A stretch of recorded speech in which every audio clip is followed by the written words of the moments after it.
Sabiduría. Para empezar, no confundamos inteligencia con sabiduría.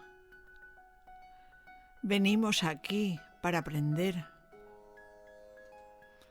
Acumulamos experiencias vivenciales que nos dotan de criterio e intuición. Aprendemos por ensayo, a fuerza de acierto-error.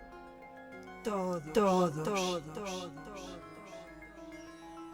La cuestión es, ¿qué haces tú con todo ese bagaje? Lo recoges en un espacio sagrado de tu ser para después aplicar lo que has aprendido y dejar que otros se beneficien? ¿O lo guardas solo para ti? Por otro lado, está la sabiduría de la incertidumbre.